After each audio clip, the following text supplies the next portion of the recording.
अस्सलाम वालेकुम friends, welcome back to my channel stitch with style.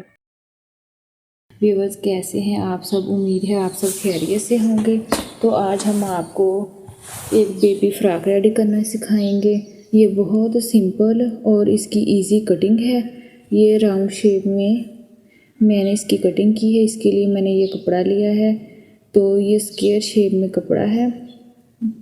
तो अब हम कपड़े की जो विड्थ है वो मेजर करेंगे। इसकी जो विड्थ है वो है 37 इंचज़ इसकी विड्थ है, और जो इसकी लेंथ है वो है 19 इंच इसकी लेंथ है। अब हम इसे इस तरह फ़ोल्ड करेंगे, और फोल्ड करने के बाद इसे सेट करेंगे। सेट करने के बाद इसे अच्छी तरह सेट करके इसे डबल फोल्ड करेंगे, और डबल फोल्ड करने के बाद हम इसे 4 फोल्ड करेंगे।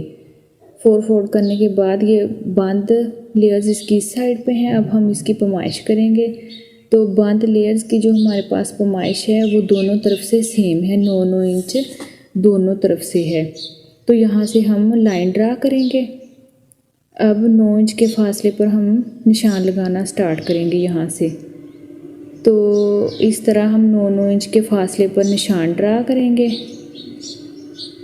कॉर्नर से हमारा 9 इंच के निशान पर से ही स्टार्ट हो मैयर, तो बिल्कुल सेट होगी। ऊपर से हमने ये ध्यान रखना है कि कोना बिल्कुल 9 इंच के फासले पर ही हो। तो इसी तरह एंड तक हम निशान ड्रा कर लेंगे। तो यहाँ तक हमारा निशान ड्रा हो गया। अब सीज़र की मदद से इसकी कटिंग करेंगे।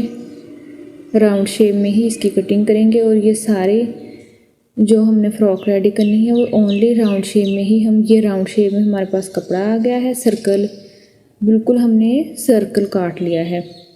तो अब इसे हम फोल्ड करेंगे। इस तरह से फोल्ड करने के बाद हम इसे अच्छी तरह सेट करेंगे, और अब हम इंची टेप के ज़रिए नेक का निशान ड्रा करेंगे।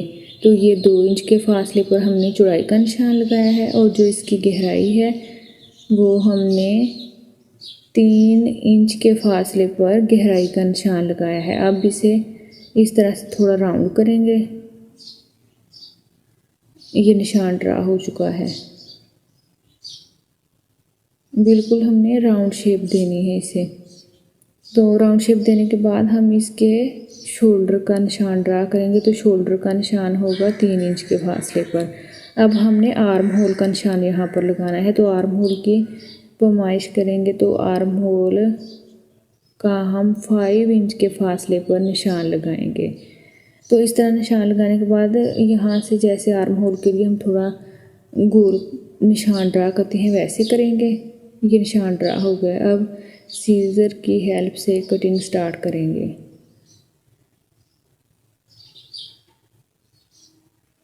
तो यहाँ से हमने कटिंग इसकी कर ली है। अब इसे हम ओपन करेंगे। ओपन करने के बाद ये बिल्कुल राउंड शेप में इसकी कटिंग हो चुकी है। यहाँ पर हम इसका गला सिलाई करेंगे, फ्रंट और बैक साइड।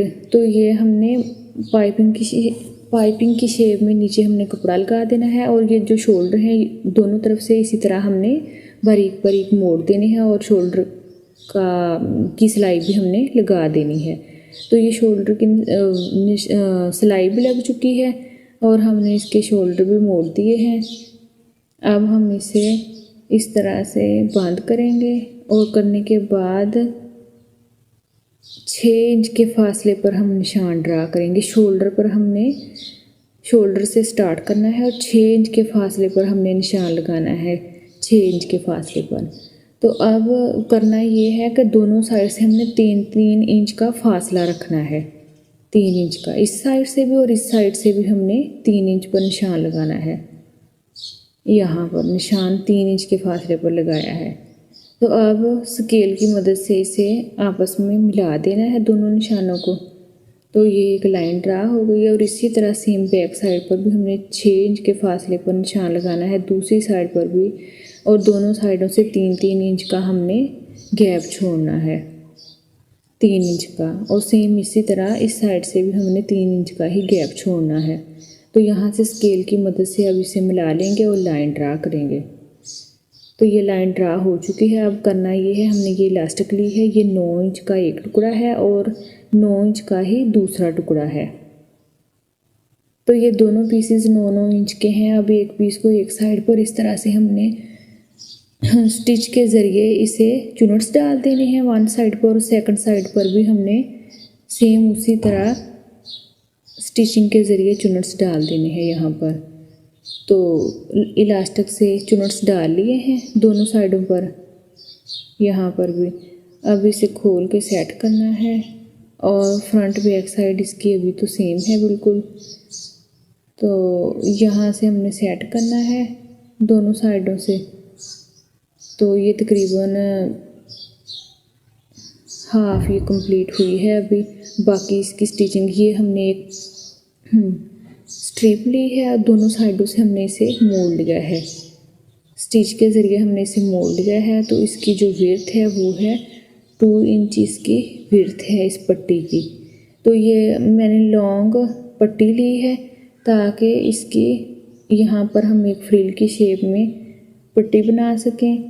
तो इसको इस तरह से चुन्नस डालते जाना है और यहाँ से जहाँ से मैंने रखी है वहाँ से ये पट्टी स्टार्ट करनी है और यहाँ तक ला के हमने शोल्डर्स के करीब इसे स्टॉप करना है और यहाँ पर सिलाई कर देना है। बैक साइड पर भी इसी तरह हमने चुन्नस डाल के सिलाई करना है। ये पट्टी के सेंटर में मैंने सिलाई लगाई है। यहाँ पर मैं आपको फ्रिल के चुन्नस डालना बताऊँगी कि किस तरह हमने फ्रिल को चुन्नस डालने हैं। तो हमने एक तरफ से इसका धागा खींचा है और धागा खींचने के बाद आहिस्ता आहिस्ता हम इसमें पूरी फ्रिल में बारीक बारीक से चुन्नस बना लेंगे। तो आहिस्ता आहिस्ता धागे खींचना है ताकि धागा सेंटर से टूट ना जाए। अगर धागा सेंटर से टूट जाए तो इसके चुन्नस अच्छी तरह नहीं बनते और सिलाई दोबारा लगाना पड़ती है। तो ये फ्रिल हमारी रेडी हो चुकी है। अब हम यहाँ से इस फ्रिल को रखेंगे, उल्टी साइड पे हम इसे रखेंगे और इस तरह लगाने के बाद हम फ्रंट साइड पर इसे मोड़ लेंगे। आहिस्ता आहिस्ता इनके चुन्नस सेट करते जाना है और एंड तक इसको सिलाई की मदद से अटैच कर देना है। यहाँ तक हमने अटैच करना है। इसका साइज़ भी तकरीबन हमने चुन्नस डालते हुए यहाँ तक पूरा कर लिया है। तो ये हमारी फ्रिल अटैच हो चुकी है फ्रंट साइड पर भी और बैक साइड पर भी। यहाँ तक हमने ये फ्रिल अटैच कर ली है। अब करना ये है कि अब इसे इस तरह से सेट करना है। ये मैं बता आपको उल्टी साइड पे रही हूँ, लेकिन 7 इंच के फासले पर हमने निशान लगाना है यहाँ पर 7 इंच के, और इसी तरह दूसरी साइड पर भी हमने 7 इंच के फासले पर ही निशान ड्रा करना है। तो यहाँ पर हम रख के सिलाई लगाना स्टार्ट करेंगे, लेकिन मैं आपको उल्टी साइड पर बता रही हूँ। आपने इस फ्रॉक को खोल के इसकी सीधी साइडें दोनों आपस में जोड़ के और सीधी तरफ इसकी आपने ये सिलाई लगानी है। यहाँ पर भी 7 इंच का निशान ड्रा करेंगे और इसी तरह इस साइड पर भी सिलाई लगाएंगे, लेकिन आपने सीधी साइड पर लगानी है। तो ये अब मैंने कपड़ा लिया है फ्लावर बनाने के लिए। इस कपड़े को हमने डबल फोल्ड करना है, 4 लेयर्स में इसको फोल्ड कर लिया है इस तरह। और फोल्ड करने के बाद राउंड शेप में हमने ये एक्स्ट्रा कपड़ा एक तरफ से हमने काट के निकाल दिया है और राउंड शेप इसको दी है। राउंड शेप इसलिए दी है कि सेम इसमें भी जो जिस शेप में हमने फ्रॉक कटिंग की है उसी शेप में हमने उसका फ्लावर कटिंग किया है। तो अब इसके अंदर सिलाई लगा के राउंड शेप में किनारों पर सिलाई लगा के इसे सीधा करना है। सीधा करने के बाद से इस तरह से पकड़कर हमने फ्लावर बनाना है। तो ये फ्लावर भी हमारा राउंड शेप में ही रेडी होगा। तो इस फ्लावर को यहाँ पर अटैच कर देना है। तो फ्लावर हमारा अटैच हो चुका है और हमारा फ्रॉक रेडी हो चुका है। हमारी वीडियो को लाइक और शेयर करें और हमारे चैनल को सब्सक्राइब करें। एक नई वीडियो के साथ हम फिर हाज़िर होंगे। तब तक आप दुआओं में याद रखिएगा और थैंक्स फॉर वॉचिंग।